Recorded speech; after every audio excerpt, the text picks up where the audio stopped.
Well, I definitely want to talk about your move to Austin too, because I feel like artists in Texas, really all over the Southwest, I feel like um, songwriters, artists, bands, musicians, they have two choices. They can either go to Nashville or they can go to Austin, and some musicians will even do both. But for you, you Right. chose Austin. So, what was there any consideration for Nashville at the time? Very little. And the reason being that I was green as green could be. I had no idea what I was getting myself into. The thing that had changed for me was the fact that we were already following bands like Pat Green, uh, uh, Robert Earl Keen. I was introduced to him in 1992. I was a fan of this music. I was learning more and more by the day about our predecessors, the guys like the Guy Clarks and the Towns Van Zants and the Billy Joe Shavers and so there's just so many of the musically inclined. When we come to Austin, all of these guys were already kind of playing in the scene, and so that was interesting to me. I knew if I went up to Nashville. Back to your question, Austin, Texas over Nashville was an easy choice for me. I thought the scene was something that I wanted to be a part of down here, and I was right. It was a fun scene to like get to learn about even more when we moved to Austin in 1999. I just began going out every single night and going to these venues and listening to Corey Morrow and Kevin Fowler and anybody and everybody that was a part of that. So it was a lot of fun, but a very accepting and a very forgiving scene that we had at the time because it was just really starting to blow up. Even though there's a lot of guys that came before us that we need to thank and do all the time. And Austin has changed a lot since then. I would love to hear your perspective on that. Since '99, how is Austin different in your perspective now than when you first arrived there? So when you're young, you don't have any perspective because you don't have life over time, and That's right. you don't really understand. I remember when I got to Austin and hearing people talk about who had been in Austin a long time, talking about how much it had changed and how it used to be cooler. And I thought, man, how could you get any cooler than this, right? And after being in the scene and around for 25 years in the Austin area, I will tell you that it has changed a lot, Hmm. and I dread going downtown now for anything, and I avoid it like the plague at times. But it's still a beautiful city. There's still a lot of great things to do there. There's still a lot of music. I still consider it, the foundation. Even though cities may have changed somewhat, it may be more Fort Worth now that people move to for music other than. But if you go to, no matter whether you go to Austin or you go to Houston or you go to DFW or San Antonio, there's great music in every one of those cities. There's a lot of great locals who make Hmm. the scene special. I completely agree. Even an extension of that, East Texas has great musicians and artists here. Out there in West Texas, same thing, the Lubbock area, and Yeah. I just feel like the entire state is just so rich with music of all different styles and genres, and I think that's a major difference from when maybe late '90s, when everything was more centralized, and you either had to go to one of the four meccas: Austin, L.A., New York, or Nashville. Now, because I think probably because of the advent of the internet and so much DIY music, people are able to really be seen and heard no matter where they are now. Do you think that's an advantage now than over what it used to be?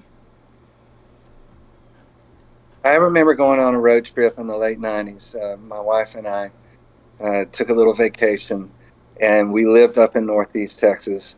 And we were coming specifically to a place in San Antonio, and I don't remember the name of it right off the top of my head, but they had Texas music. They had like Pat Green's record in there. So we would have to go somewhere very specific to be able to pick up the Texas music. It Yep. wasn't in all the stores. Obviously, we had Hastings around back then. We were in Best Buy. We were in Walmart. So many of these places that we don't dream of hardly being in nowadays. But you know, um, I do think that it's not even it's night and day. If you think about the way that we promoted music back then, the way that you consumed music back then, the way that we created music. I mean, today we don't even, a lot of people don't even make full length records anymore. It's Nope. all about EP. the EP and the single. And that really crushes my soul from the standpoint of having the B sides on the records. I love the fact that when you dive deep into a record, you can hear the songs that are definitely out there, that are radio hits. But then there's all these other deeper tracks on the records, and I feel like now everybody's trying to make every individual song a hit song, and I just think that there are times when you need to write that song for yourself and not be afraid to put it out there. Yeah, some of the most vulnerable songs were always those deeper cuts that you had to actually dig for, because you didn't hear a lot of vulnerability on the radio because they didn't. That's not what was marketed. It wasn't sellable or commercial. Right. You know, man, I want to talk about your voice because your voice is such a signature. I mean, when you come on the radio, it's clearly Brandon Rhyder. I mean, you can't mistake that voice at all. So I'd love to talk about your voice as an instrument, and I feel like that gets lost a lot in music is how important vocals are as an instrument. What strategies or processes do you try to implement with your vocals within your sound? I think first and foremost, we have to go back to the singer songwriter. Mm-hmm. All of the music that I am really, really crazy about is from singer songwriters.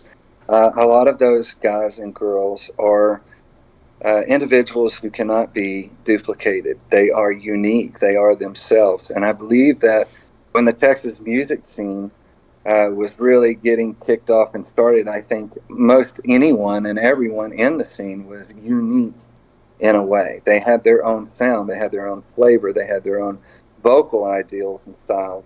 And I think that was something that influenced me greatly was being individually me and not trying to be something that I was not.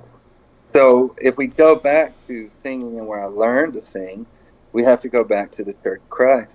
That's where I sat in the pew and I learned how to sing along with everybody else. And then when I would get bored, I would learn how to sing another part. And when I would get bored, I would learn how to sing another part. And when I would, and Mm-hmm. so it taught me musically to be able to sing um, a lot of different ways, stylistically.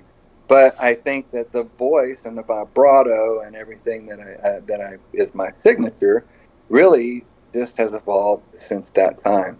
And in the effort to not write songs like everyone else, for it to be a little bit different. And, sometimes that's such a blessing. And then other times that can be a curse because, there are musicians and bands out there that are the same way that they have a style and they have an approach. And man, when you turn on the radio and you hear that first lick of that song without even hearing the voice, you know who they are. Mm-hmm. And we all have, I think, as writers, um, our style gets ingrained in what we do, right? Mm-hmm. So if I told you right now, hey, Chris, you know what? I think I'm going to write you a Nashville country song right now. I'd probably have a hard time doing it just because I've never approached it that way, right? Right, right, right. So I've always talked about writing the song for the song, not writing the song for a genre. That's why I feel like there's a lot of difference in my music and musical approach. And that's why I think that when you listen to my records, if you start off with disc one and go back to Because She Loves Me, and then on to Behind the Pine Curtain, and then on to Conviction, and then on to Head Above Water, and on and on. I feel like every one of those records are a different representation of time of where I was at. And I appreciate that. The discography is it works that way for me, right? Now, I don't sound like I did in those early days near, the voice, the timbre has changed. Maybe I can't hit some of those really high notes I used to hit, Right. but that's life and that's growth. That's change, that's age. Um, But man, to sing from your belly, and, you know, Walt Wilkins always said this about me. Walt said, Brandon sings from his toes. Mm-hmm.